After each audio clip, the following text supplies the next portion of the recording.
Hi guys, welcome back to the old mill shed.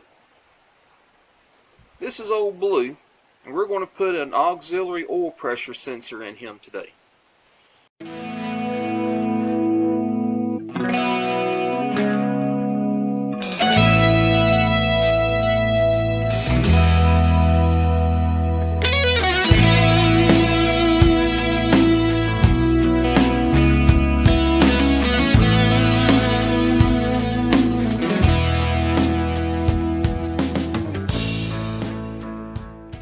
So I've done a lot of work to this truck. It's got a new transmission in it. Went through, freshened up the engine.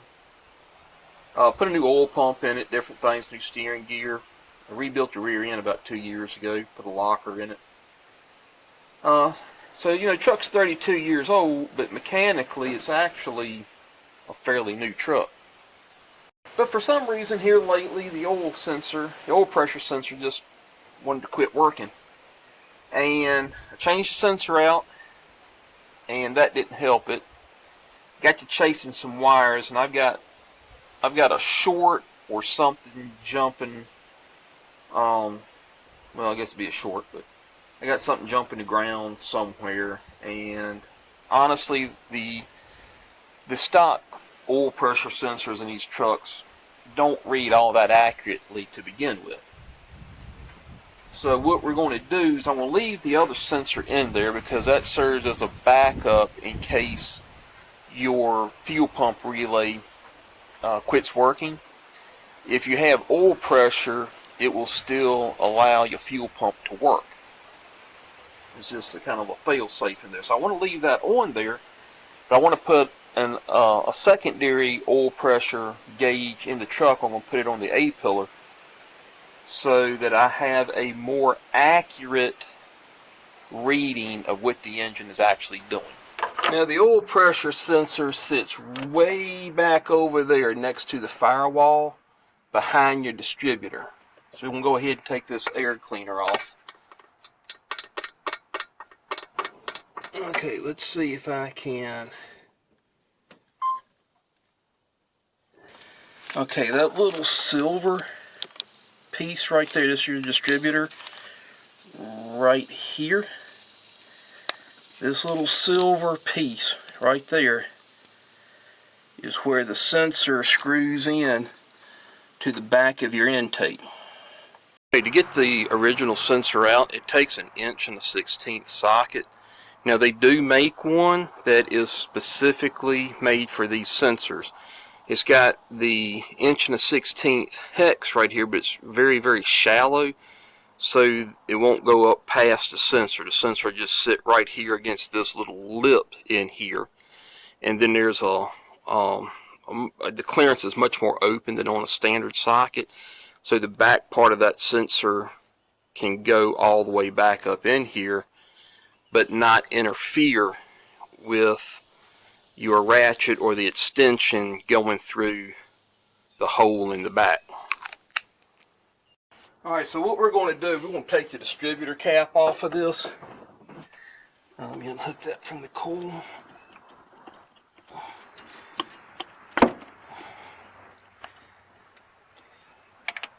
This takes a 5.5 millimeter socket.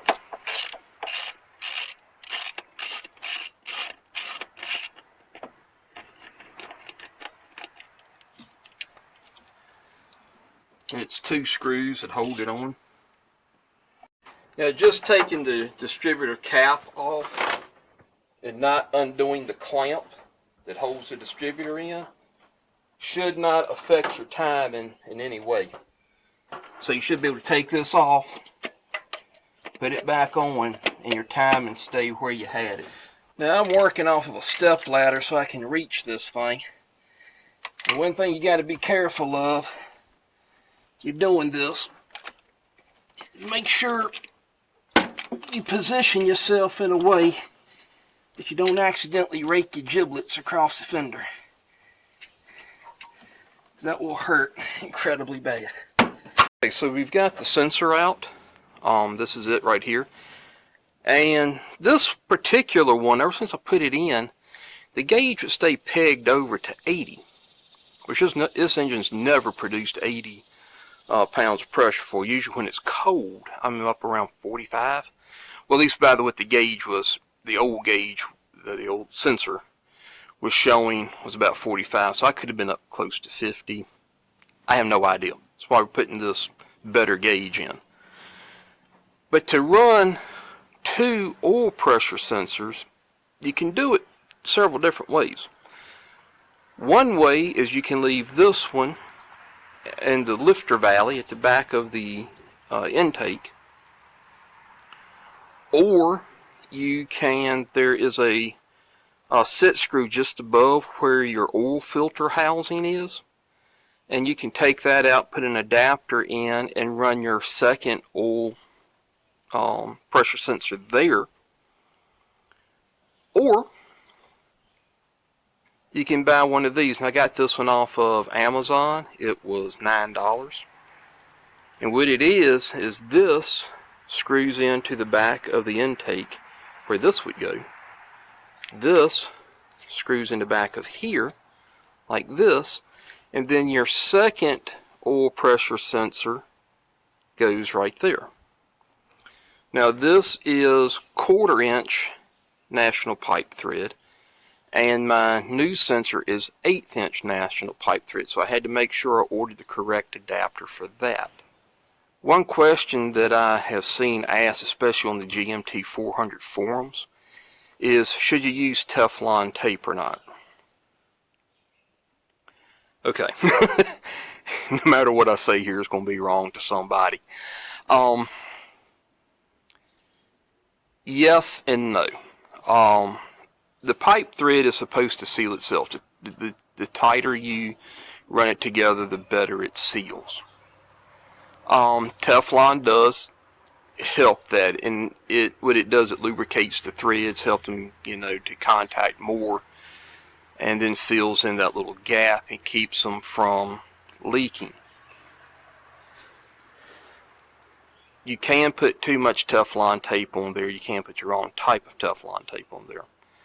Typically, I use a stuff called Blue Max, and there's another one that's yellow. I forgot the brand name of that, but it specifically says for water, gas, and petroleum-based products, it will work for those. I also have Permatex high temp thread sealant, and that's what I'm going to use. In fact, I put this on here last night so it kind of starts sitting up. It never does really get hard, but it does get tacky, and you can run it within like an hour after putting it on. This has been on here for almost 12 hours. We're good to go. And I also have some on the sensor that goes in here. Whatever you use, whether you're using a paste, whether you're using tape, make sure you don't cover up that little orifice right there. Put something over top of it, your sensor's not going to work because it can't read pressure. So here we are. Luckily, where this goes into the intake, I have like a little elbow on it that lays off to the side. So where the distributor sits, like right here, this comes right past it. The firewall will be back over here. So it kind of lays across the back of the motor, kind of maybe at a 30-degree angle. So that allows me to do this. If you have a setup where it's coming straight in from the back, you might have to change that and put your elbow in there. I've seen some people actually have them standing straight up and down. I can't do that on this one because of how my air cleaner sits. I've only got, well, maybe about that much clearance. So this standing up there would be hitting on the bottom of the air cleaner, especially once you put the wire in at the bottom and everything. So again, I don't know how much you're going to be able to see, but I'm just going to screw this back in. I want to hook the OEM harness back into this, and then we'll screw the new sensor into here.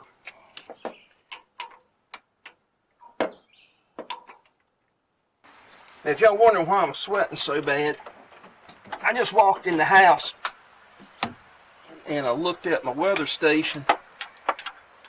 We are already at 89 degrees and 82% humidity. I think we're supposed to get up into the 90s again today. Alright, we'll That's where I want that to sit. That's good and tight. Alright.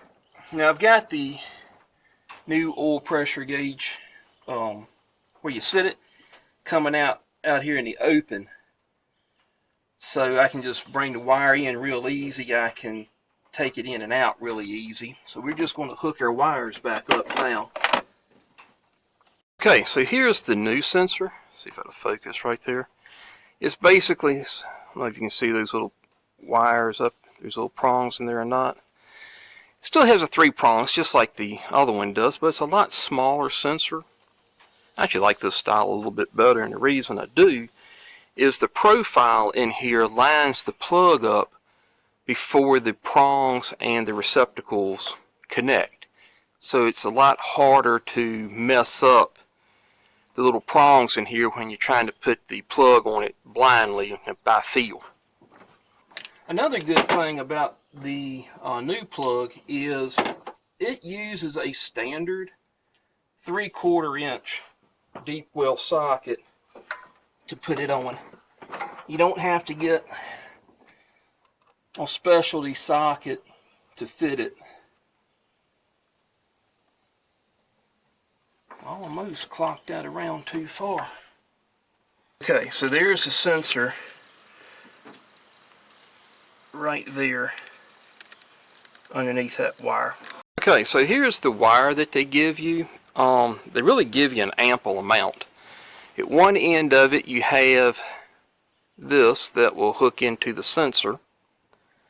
This goes into the back of the gauge, and then you have a ground and a hot wire that you have to wire in under your dash. Now I'm probably just going to use my radio circuit because it needs to be switched, and that's the easiest one for me to get hold of. This really doesn't pull a lot, and I mean I'm not running like big amplifiers or anything. But unfortunately we've got a storm coming. I'm going to have to finish this up later this week. So I'm going to put everything back together and get the truck started. I want to check for leaks, and then I'm probably just going to drive it for a couple of days. I have a feeling the oil pressure gauge is going to work now instead of just being pegged out. And honestly, it'll probably just run to the dump a few times this week. But I'll be back in a day or two after work, and we'll start wiring this in. Okay guys, here we are about a week later. We had storms and rain all week long, and we needed it honestly. Smith Mountain Lake, about 10 miles west of here, it's way down. We've had a drought going on for about a year now. So any rain that we can get, I mean, you know, it's a good thing. So to get this wire back into the cab, this is my brake reservoir. You got your brake booster here. You got your windshield. Is that the windshield? No.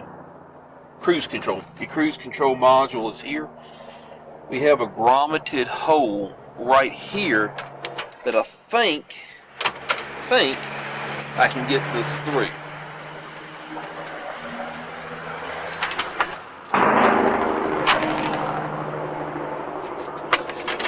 I don't know if y'all can hear all the Jake brakes coming down through here. There's really no reason to run Jakes on this stretch of the road. I get it. I used to have a truck, drove a truck. It had a 12V71 Detroit in it, and I loved to hear the Jake brakes. And of course, it was a 2-stroke, and it was straight piped and everything. So I understand it, but honestly, it's no real reason to do that on this stretch of this road.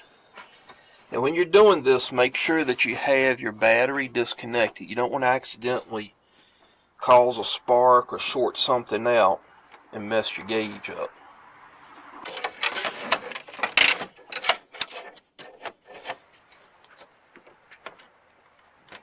So I'm going to be using an 8-pillar gauge pod. It'll sit on here kind of like this, since don't really have anywhere else to put it. And this seemed to be just the easiest install position right here. And here is the actual gauge. So it will just mount on here like this. It's got a couple screws with a piece that will catch on this to hold it in there. I'm just going to screw that all together. So there's not really much to see. So I guess I'll set it like that. Not really much to see, as I'm going to be working kind of in a blind hole back here. But that's the back side of it. So it's installed. I did have to modify that little bracket back in the back here, just where it comes over, just enough to make it clear that round part. And this is how it looks. Now honestly, all it's left to do on this end is plug in that wire here into there, and then mount this to the A pillar here, which they sent some like weather stripping tape. I'll see if I have it laid out here. Yeah. So they have this real sticky, supposed to be able to hold like weather stripping and stuff on. Not weather strip, but what do you call it? Like the pinstriping that's 3D. It's not just flat. That's what it's made to hold on. So it should do pretty good for this. So all I'm going to do is I'm just going to plug that little sensor in here, and then I'm going to stick this on here with this. And then when we're done, I will pull the radio out and fish the wire through and find that switched wire. And then we will hook that up. Then after disconnecting the battery, we should be good to go. Okay, well that's all in and secure. So it does fit. It doesn't fit quite as snugly as I would like it to. This may have been made for 95 through, was it 98, I think. So it came after this one. There was a transition period between the 88s and the 94s or 95s, and then there was one like right after this that still used basically the same engine, except it had the Vortec heads on it, and the air vents were like rounded off, and there was subtle little changes there for a couple of years before they went to the full series after this. And I think this might be made for that transition area. Not certain. It's good enough for this truck. I mean, it's just a work truck still. So when I come back, we'll have everything wired in. So what we want to do now is we want to set 0 on this gauge. And to do that, we want to turn the ignition on.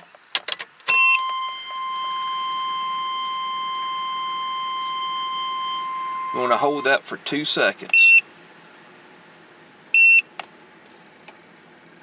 And of course the engine's not running, so that should be 0. So let's crank the engine.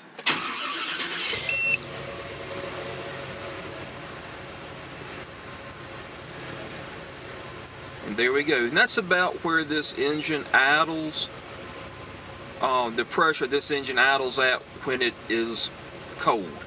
Now this engine's been running for about maybe 2 or 3 minutes, but when we first started up it's about 44 off the mechanical gauge, and then it slowly drops back down to when you're idling and the engine's warm, you're around 10 psi. So this is very closely mimicking what the mechanical gauge says. Okay, so I've run the truck around a while, about 40 minutes, and what I'm seeing on the digital gauge, the new gauge we put in, is at idle, where it's going to be your lowest pressure. At idle, I'm somewhere between 10.5 and 14 pounds. The mechanical gauge I was using, which is a Bosch, so I know it's not like super high end, but Bosch makes good stuff, and I trust the gauge. I've had it for a while. It was showing somewhere between 10 and 13. So that's pretty close, at least for this application. The stock gauge would normally show 3 or 4 pounds, maybe up to 6 pounds, against 10 to 13. So that always would kind of just trip me out a little bit. I knew the gauge read low, but you're sitting in a stoplight and you look down and your needle's went way back over to the left. And I'm not doing that. So the new gauge right out of the box is a green with the mechanical gauge. Now, since the new gauge is in, now the stock gauge is a green with both the new gauge and the mechanical gauge. Why couldn't you do this to begin with? This is how it goes, right? So as always, thanks for watching. I hope you found this video informative, if not entertaining. If you liked the video, give me a thumbs up, subscribe, and hit that notification bell. It helps the algorithm a lot. We'll see you here next time under the shed.